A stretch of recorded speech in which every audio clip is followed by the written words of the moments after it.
Good morning class. आपने इसके बारे में पढ़ लिया था, डिस्कवरी ऑफ इलेक्ट्रॉन के बारे में, जो हमने बताया था कि शुरुआत में फैराडे ने एक्सपेरिमेंट किए थे, लेकिन जब वो कैथोड रे डिस्चार्ज ट्यूब में जो एक्सपेरिमेंट किए, उसके बाद जब कैथोड रेज निकली, उसके बाद जे थॉमसन ने बहुत सारी मॉडिफिकेशन की, जिसकी वजह से उन्होंने ये पता लगाया कि ये जो कैथोड रेज होती हैं, जो यहाँ पे प्रोड्यूस होती हैं इस कैथोड इलेक्ट्रोड पे, तो ये जो कैथोड रेज निकलती हैं, इनके अंदर नेगेटिवली चार्ज पार्टिकल होते हैं। इतना हम कर चुके थे कि नेगेटिवली चार्ज पार्टिकल को इलेक्ट्रॉन बोला गया। ठीक है, इतना हम कर चुके। उसके बाद हम आ रहे हैं यहाँ पर charge to mass ratio of electron. जो जे थॉमसन थे, उन्होंने बहुत अपना एक्सपेरिमेंट किए और उस हिसाब से ई बाई एम का मतलब क्या होता है? ई मतलब चार्ज, एम मतलब मास, तो चार्ज बाई मास रेशियो बोलते हैं इसे। जैसे आप देख पा रहे हैं, charge to mass ratio of electron. तो उन्होंने ये पता लगाया और यहाँ से उन्होंने कंक्लूजन निकाला कि चाहे हम गैसेस कितनी भी चेंज कर लें, उनके अंदर हमारे जो ई बाई एम रेशो आती है वो हर सब्सटेंस की सेम आती है। इसका मतलब गैसेस अगर चेंज भी करें हम, तो हर गैस के लिए ई बाई एम रेशो जो होती है वो कैथोड रेज के लिए सेम आ रही है। इतनी बात समझ में आ गई। तो यहाँ से हमने ये निकाला कि क्योंकि वो हर एक में से आ रही हैं, तो फंडामेंटल पार्टिकल जो है किसी एटम का, वो इसे होना ही चाहिए। और फिर इसे नाम दिया गया इलेक्ट्रॉन, कि एटम का फंडामेंटल पार्टिकल है इलेक्ट्रॉन, क्योंकि ये हर एक में पाया जाता है। क्योंकि कैथोड रेज जो होती हैं वो रेज हैं जिनके अंदर क्या है? इलेक्ट्रॉन्स हैं और कुछ नहीं, हाई स्पीड इलेक्ट्रॉन्स हैं। अब बात करते हैं कि उन्होंने ये किया कैसे था। देखो, ये आपको एक इंस्ट्रूमेंट नज़र आ रहा है। यहाँ पे किया क्या है इन्होंने? देखो, कैथोड है, कैथोड से रेज निकली है, जो ये आपको रेड कलर की दिख रही है, ये रेज है। ठीक है, उसके बाद यहाँ पे देखो क्या कर रखा है, दो चीज़ें लगाई हुई हैं। अगर आपको देख पा रहे हो, ये देखो पॉजिटिव टर्मिनल है और ये नेगेटिव टर्मिनल है। इसका मतलब ये इलेक्ट्रिक फील्ड अप्लाई किया हुआ है। तो आपको पता है, अगर सिर्फ इलेक्ट्रिक फील्ड आया, इसका मतलब और कुछ मत देखो, आप सिंपल ये देखो कि कैथोड रे आई और उसको मिला क्या? इलेक्ट्रिक फील्ड मिला। तो क्योंकि इलेक्ट्रॉन नेगेटिवली चार्ज पार्टिकल होते हैं, कौन सी प्लेट की साइड अट्रैक्ट होंगे? वो पॉजिटिव की साइड होंगे। इस वजह से उनका जो रास्ता होता है वो यहाँ पे आता है। तो कौन से पॉइंट पे आया? जब इलेक्ट्रिक फील्ड लगाया ए पॉइंट पे, तो इलेक्ट्रिक फील्ड लगाते हैं तो वो ए पॉइंट पे आता है। फिर उन्होंने क्या किया?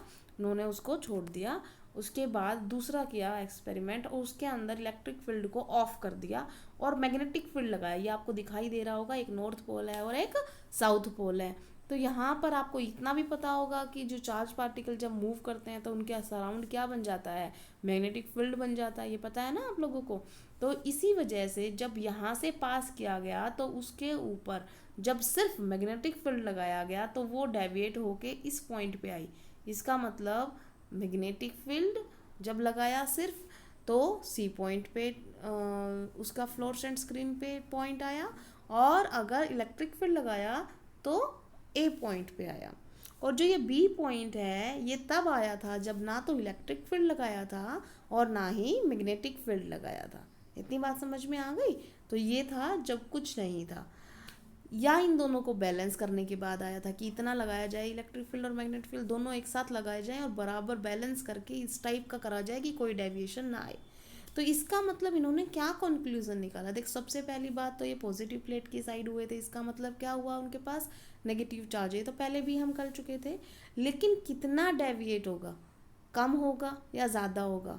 देख, सीधी सी बात है, अगर किसी पार्टिकल, कैथोड रेज जो पार्टिकल क्या हैं जिनके अंदर, अगर इनके पास नेगेटिव चार्ज ज़्यादा होता तो ज़्यादा डिफ्लेक्शन होता। सीधी सी बात है ना। पॉजिटिव चार्ज की तरफ नेगेटिव चार्ज आ रहा है, अप्रोच कर रहा है। अगर नेगेटिव बहुत ज़्यादा होगा तो वो तो खुश हो जाएगा, पॉजिटिव के पास और जल्दी जाएगा, है ना। तो ये डेविएशन जो है वो ज़्यादा आता, लेकिन इतना ज़्यादा नहीं आया। इसका मतलब इतना चार्ज उनके ऊपर नहीं है, कि बहुत ज़्यादा नहीं है। ठीक है, तो ये जो ई बाई एम इस एक्सपेरिमेंट से उन्होंने पता लगाई और वो इस कंक्लूजन पर आए कि जो ई बाई एम रेशियो है वो ये है। ये जे थॉमसन ने पता लगा लिया और ये भी पता लगा लिया था कि ई बाई एम सबका सेम आ रहा है। उसके बाद आ रहे हैं हम चार्ज ऑन द इलेक्ट्रॉन। जो मिलिकन थे, आर ए मिलिकन, उन्होंने ऑयल ड्रॉप एक्सपेरिमेंट किया है। कौन सा? Oil drop experiment. Oil drop experiment जो हुआ था उससे उन्होंने इलेक्ट्रॉन के ऊपर चार्ज निकाला, जो चार्ज कितना होता है 1.6 इंटू 10⁻⁻19 कूलम, और उन्होंने यही वैल्यू निकाली थी। और आगे माइनस, माइनस इसलिए क्योंकि इलेक्ट्रॉन जो होते हैं नेगेटिवली चार्ज पार्टिकल होते हैं। तो यहाँ पर आप देख पा रहे हो, देखो ई की वैल्यू रख दी, ई की वैल्यू उन्होंने निकाली थी 1.6 इंटू 10⁻⁻19। आजकल ज़्यादा एक्सपेरिमेंटल मेथड से बहुत ज़्यादा एक्यूरेट वैल्यू निकाली, तो वो है 1.602176 इंटू 10⁻⁻19। हमने ये वैल्यू रख दी, चार्ज की रख दी। मास हमें E/m हमने कहाँ से निकाला था, ध्यान करो। अभी थोड़ी देर पहले ऊपर मैंने दिखाया था आपको, E/m की वैल्यू निकाली थी, जे थॉमसन ने वो वैल्यू यहाँ पर पुट कर दी। तो देखो अगर ई तो कैंसिल हो गया, इसका मतलब किसकी वैल्यू आ गई, ये मास ऑफ इलेक्ट्रॉन की। तो इस तरीके से हमने मास ऑफ इलेक्ट्रॉन निकाली, और मास ऑफ इलेक्ट्रॉन कितना आया हमारे पास 9.1094 इंटू 10⁻⁻31 kg। तो ये जो होता है ये मास ऑफ इलेक्ट्रॉन है।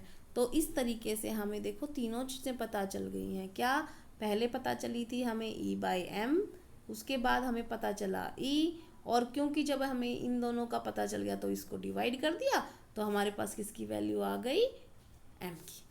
ठीक है, तो ये हो गया हमारा, हमें तीनों चीज़ें पता चल गई। तो अब आपको चार्ज पता है, आपको मास पता है, तो अब आप ध्यान रखना इनका मास, क्योंकि ये यूज़ होता है।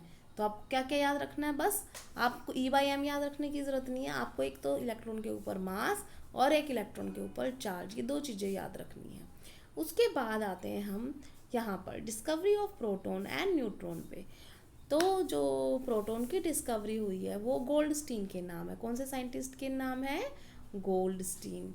गोल्डस्टीन जी ने क्या किया था, गोल्डस्टीन ने वही एक्सपेरिमेंट थोड़ा सा मॉडिफिकेशन के साथ किया था। जैसे आपने यहाँ पर इस साइड क्या लिया था, देखो यहाँ पर हमने क्या लिया है, यहाँ पे हमने लिया है कैथोड, यहाँ पे लिया हमने एनोड, और हमने यहाँ पर फ्लोरोसेंट स्क्रीन लगाई थी, याद आ गया।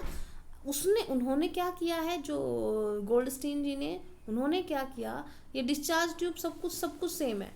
अब की बार जो है, जो चेंजेस किए हैं वो ये किए हैं, पहला चेंजेस तो क्या किया है कि यहाँ पर फ्लोरोसेंट स्क्रीन निकाल दी, कैथोड के पास फ्लोरोसेंट स्क्रीन लगाई।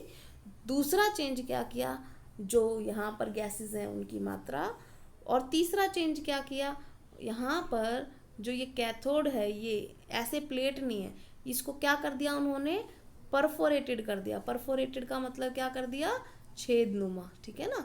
तो ये समझ लो जैसे छलनी होती है ना, जो हम पकौड़े वगैरह उतारते हैं ऐसे, तो इस टाइप की। पहले क्या थी वो बिल्कुल सिंपल प्लेन, अब की बार क्या कर दिया, उसको उसके अंदर बना दिए होल, छेद कर दिए। अब छेद कर दिए तो क्या होगा कि अगर कोई चीज़ होगी तो निकल के यहाँ पर वापस टकरा जाएगी, और हमें पता चल जाएगा कि इस पॉइंट पे टकराई है।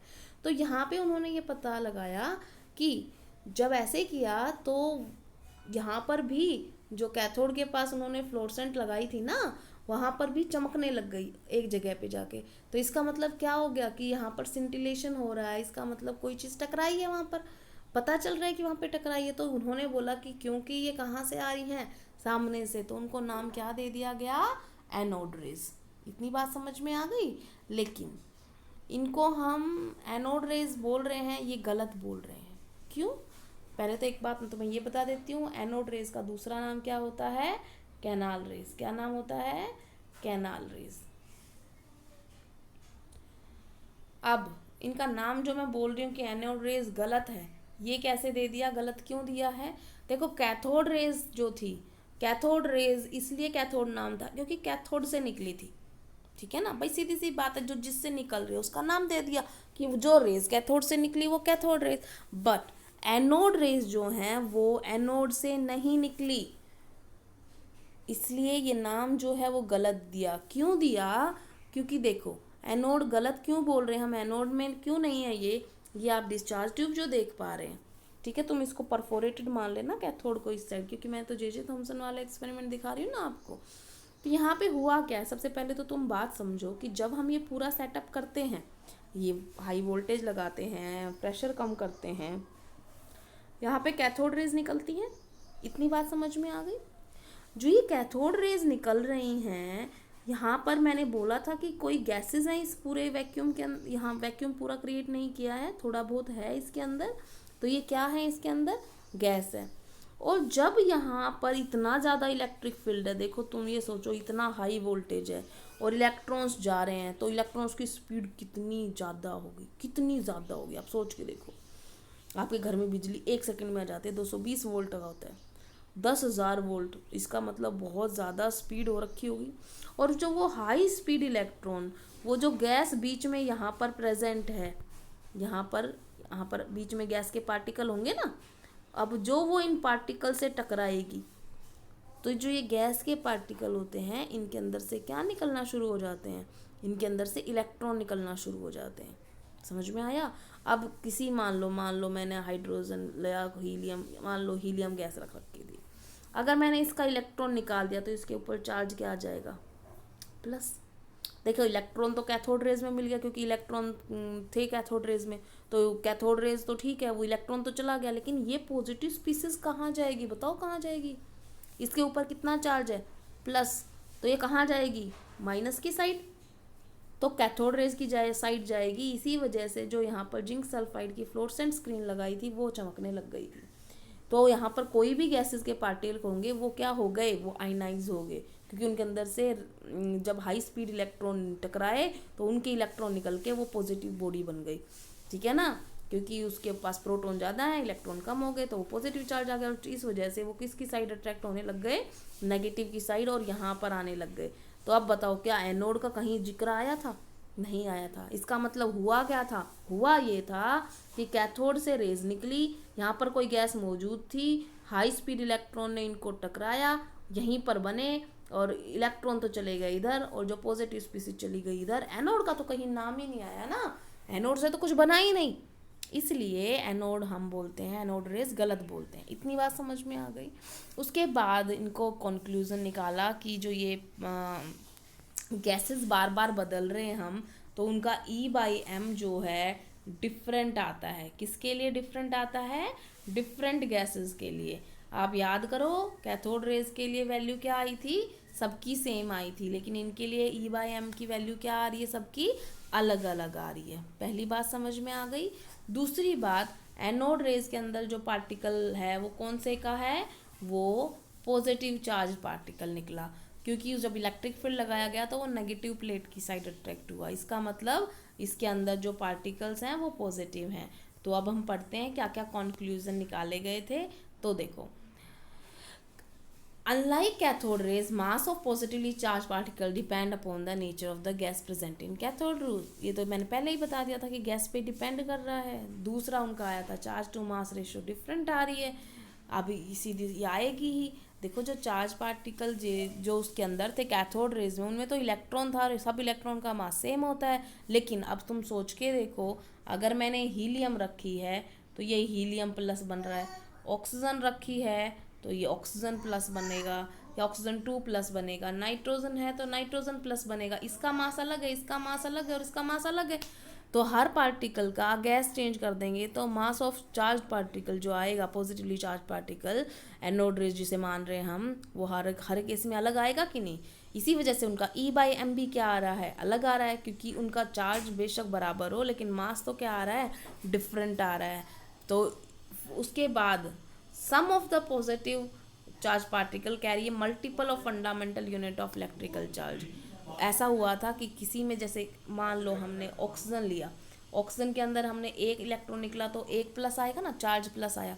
लेकिन अगर किसी में 2 प्लस निकल गए तो मतलब 2 इलेक्ट्रॉन आ गए तो कितना चार्ज आएगा, डबल। 2 प्लस, तो इस वाले से कितना चार्ज है, इसका डबल चार्ज है। तो इसका मतलब भाई जितने इलेक्ट्रॉन निकल रहे हैं उस हिसाब से उसका क्या हो रहा है, उसके अंदर उतना ही ज़्यादा चार्ज आ रहा है। The behavior of this particle in the magnetic or electric field is opposite to that observed for the cathode। वो इसलिए क्योंकि इलेक्ट्रॉन पे नेगेटिव चार्ज होता है और उसका एग्जैक्टली अपोजिट चार्ज होता है एनोड रेज के अंदर जो पार्टिकल्स हैं, क्योंकि वो पॉजिटिवली चार्ज पार्टिकल्स हैं, ठीक है। उसके बाद सबसे स्मॉलेस्ट और लाइटेस्ट एटम कौन होता है हमारे पास, हाइड्रोजन का। हाइड्रोजन का निकाला गया, तो हाइड्रोजन से जब हम करेंगे तो हमारे पास क्या बनेगा, हाइड्रोजन से H प्लस बनेगा, तो इसका नाम दे दिया गया प्रोटॉन। सबसे लाइटेस्ट पॉजिटिवली चार्ज पार्टिकल होता है, इसका नाम दिया गया प्रोटॉन, ठीक है ना। और अब आपको पता है कि प्रोटॉन हम किसको बोलते हैं, जो न्यूक्लियस के अंदर रहता है प्रोटॉन। तो प्रोटॉन किस लिए बोलते हैं, देखो ये सुनो, अब तुम प्रोटॉन क्यों बोलते हैं हाइड्रोजन वाले को। देखो हाइड्रोजन का एक होता है, तो इसका मतलब एक का मतलब इसके पास क्या हो गए, जिसका एटॉमिक नंबर जितना होता है उतने ही इलेक्ट्रॉन होते हैं और उतने ही क्या होते हैं, प्रोटॉन होते हैं। अब अगर ये अपना एक इलेक्ट्रॉन खो देगा, ये खो दिया इसने, तो खो दिया तो अब इसके पास सिर्फ क्या बचा, प्रोटॉन। इसीलिए प्रोटॉन को हम किसके बराबर कर देते हैं, एक H प्लस के। ये बात समझ में आ गई। तो अब हमने ये बात पता लगा ली कि प्रोटॉन्स होते हैं वो क्यों, H प्लस। हाइड्रोजन के ऊपर एक इलेक्ट्रॉन निकाल दो तो सबसे छोटा वही पॉसिबल है। उसके बाद क्या हुआ, हमें इलेक्ट्रॉन का पता चला, प्रोटॉन का पता चला, लेकिन जो अब मास जब हम निकालते थे, मास जो किसी परमाणु का मास होता है ना, एटॉमिक मास, वो जब निकालते थे वो हमेशा एक्सपेक्टेड वैल्यूज से ज़्यादा निकलता था। मतलब एक्चुअल में उसका मास क्या होता था, फॉर एग्जांपल जैसे नाइट्रोजन है, अब उन्होंने बोला कि भाई 7 प्रोटॉन है, तो इसका मतलब इसका एटॉमिक मास होना चाहिए 7, जबकि नाइट्रोजन का कितना होता है 14। तो वो ये नहीं समझ पा रहे थे कि ये जो एक्स्ट्रा मास है ये किस वजह से आ रहा है। वो इस वजह से आ रहा था क्योंकि उस वक्त न्यूट्रॉन्स की खोज नहीं हुई थी, और न्यूट्रॉन की खोज फिर हुई, और नाम था उसका, जो साइंटिस्ट जिन्होंने की, उनका क्या नाम था, चैडविक, जेम्स चैडविक, ठीक है। जो चैडविक है उन्होंने क्या किया था, उन्होंने स्कैटरिंग एक्सपेरिमेंट किया था। स्कैटरिंग में क्या किया था, स्कैटरिंग में हमने क्या किया था, ये बरीलियम जो है, ये देखो बरीलियम जो होता है ये हमने लिया और उसकी बम्बार्डमेंट करवाई अल्फा पार्टिकल से। अल्फा पार्टिकल पे होता है ये, ठीक है ना। तो ये मैंने क्या लिखा, अगर समझ में ना आ रहा था, अल्फा जो होते हैं, अल्फा रेज होते हैं जिनके ऊपर +2 चार्ज होता है, उसका मास जो होता है वो 4 होता है, ठीक है। और उनकी बरीलियम से शैडविक जी ने एक्सपेरिमेंट से स्कैटरिंग एक्सपेरिमेंट करवाया, और ये बरीलियम कितना होता है आपको पता हो तो 4 होता है इसके ऊपर, ठीक है। उसके बाद हुआ क्या, यहाँ पर एक तो न्यूक्लियस दूसरा बन गया, देखो 4 और 2 6 कितना हो गया, 6 हो गया ना। और फिर यहाँ पर जो बना वो एक पार्टिकल निकल के आया जो वो समझ नहीं पाई कि चीज़ क्या है, क्या थी वो, ये क्या थी। देखो बरीलियम के ऊपर मैं पूरा लिख देती ना, 9 एटॉमिक मास होता है, तो 9 और 4 कितने हो गए, ये 13, तो एक तो इसके पास है और ये बन गया। अब देखो क्या लिखा है मैंने, कि जब एक्सपेरिमेंट किया गया तो बरीलियम का जो एटम था, जब इस अल्फा रे से बम्बार्ड किया गया तो ये एक तो कार्बन का एटम बना, भाई ये तो जाना पहचाना था, ठीक है ना। लेकिन एक चीज़ और निकल के आई सामने, क्या इसके ऊपर कोई चार्ज है, नहीं, ना ही पॉजिटिव ना ही नेगेटिव, क्योंकि चार्ज न्यूट्रॉन पे कुछ नहीं होता, न्यूट्रल होता है। लेकिन उसके पास मास है, यहाँ पर जो लिखा है वो क्या है, 1 का मतलब उसके पास एक मास होता है, एक यूनिट मास होता है। जितना प्रोटॉन के पास होता है उतना ही न्यूट्रॉन के पास होता है। तब ये पता चला कि जो एटॉमिक मास होता है वो 2 के मिलने से बनता है। 2 कौन, एक प्रोटॉन और एक न्यूट्रॉन, और इलेक्ट्रॉन जो होते हैं वो बाहर होते हैं। और इलेक्ट्रॉन का मास जो होता है वो बहुत बहुत कम होता है एज कंपेरिजन टू प्रोटॉन और न्यूट्रॉन के, इसलिए इसका मास नहीं कंसीडर किया जाता, ठीक है ना। क्यों, क्योंकि देखो मैं अभी तुम्हें लिख के दिखाती हूँ, जो इलेक्ट्रॉन का मास होता है, अभी तुमने पढ़ा था कितना होता है, 9.1 × 10⁻³ kg। और अगर मैं अप्रॉक्सीमेट वैल्यू लिख रही हूँ बेटा, प्रोटॉन बराबर है न्यूट्रॉन, वैसे न्यूट्रॉन का थोड़ा सा ज़्यादा होता है प्रोटॉन से, लेकिन लगभग बराबर होता है, तो 1.67 × 10⁻27 kg। तो अगर आप अब देख पा रहे हैं तो अब देखो आप कितने का फ़र्क है, इनके 10⁻⁻4 का फ़र्क आ रहा है कि नहीं आ रहा है। ये 10⁻⁻27 है, 10⁻31 है, कौन सा बड़ा हुआ, ये बड़ा हुआ, क्योंकि माइनस जितना कम होगा उतना ही बड़ा होगा। तो प्रोटॉन और न्यूट्रॉन का मास बहुत ज़्यादा है एज कंपेरिजन टू इलेक्ट्रॉन के, इसलिए इलेक्ट्रॉन का मास कभी भी कंसीडर नहीं किया जाता। सिर्फ एटॉमिक मास जो होता है वो प्रोटॉन और न्यूट्रॉन के जमा करने से ही हम लेते हैं, ठीक है ना। तो इतना आपको पता चल गया है क्या, कि एटॉमिक मास जो होता है वो प्रोटॉन और न्यूट्रॉन के मिलने से बनता है, और जो एटॉमिक नंबर होता है वो प्रोटॉन की संख्या ही होती है या इलेक्ट्रॉनों की संख्या ही होती है। प्रोटॉनों की संख्या बराबर होती है हमेशा इलेक्ट्रॉनों की संख्या के, एक परमाणु के अंदर, एक एटम के अंदर, ठीक है ना। इसके बाद हमारे एटॉमिक मॉडल शुरू हो जाएंगे, ठीक है। तो आज हमने जो कर लिया है, तीनों सब एटॉमिक पार्टिकल कर लिए हैं। एक बार मैं फिर दोबारा रिकॉल करवा देती हूँ कि जो एटम होता है उसके अंदर 3 फंडामेंटल पार्टिकल आते हैं। एक इलेक्ट्रॉन जिसके ऊपर नेगेटिव चार्ज होता है, एक प्रोटॉन जिसके ऊपर पॉजिटिव चार्ज होता है, और एक न्यूट्रॉन जिसके ऊपर कोई चार्ज नहीं होता है। इलेक्ट्रॉन की खोज जो है वो जे थॉमसन ने की थी, प्रोटॉन की खोज गोल्डस्टीन ने की थी, और न्यूट्रॉन की खोज शैडविक ने की थी, ठीक है ना। तो ये हो गया हमारा आज का काम। आज आपने पूरा अच्छी तरीके से लिखना है इन चीज़ों को। Thank you class.